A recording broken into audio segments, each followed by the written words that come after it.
Now, if you're in Pego for a while, you may want to get out of the town for a nice day of adventure or a beautiful evening somewhere. Let me introduce you to some of my favorite mini trips from Pego. First is Denia. This is one of the closer, more touristy cities. I've done a whole video on Denia that you can check out, but it's an easy drive from Pego for a nice stroll through the old town, maybe even a walk through the tunnel under the castle, or a walk along the marina, and there are lots of great restaurants to choose from. Another great option is a drive to Xàbia, which is about a 35-minute drive from Pego.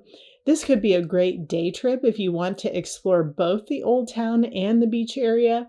But for me, I usually go for a great paella dinner at Posit, which sits right along the water.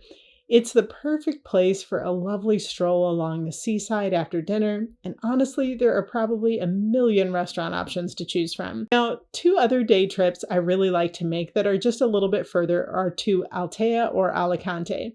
Altea is one of my favorite little cities in Spain, with a beautiful city center that overlooks the water from up high, and just next to it, there is one of my favorite hiking locations, which is just a lovely paved walk that goes out to a lighthouse. The beach here is also fantastic, so if you're here, stop and enjoy the sun and the sand. Now, Alicante is almost an hour away, but it's become one of my favorite places to visit when I have friends in town.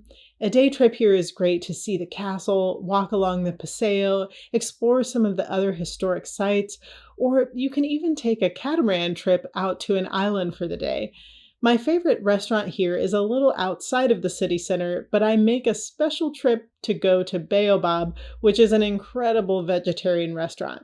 The last place I want to mention for a day trip from Pego is, of course, the city of Valencia, my initial introduction to Spain. There is so much to see here, and you probably can't do it all in one day, but you can cover a lot. My favorite thing to do is park near the Arts and Science Center and then walk up the riverbed garden a few miles up into the city center. Another option, maybe if you want to visit on a second day, would be visiting the boardwalk area along the water for a long stroll and some great restaurant options.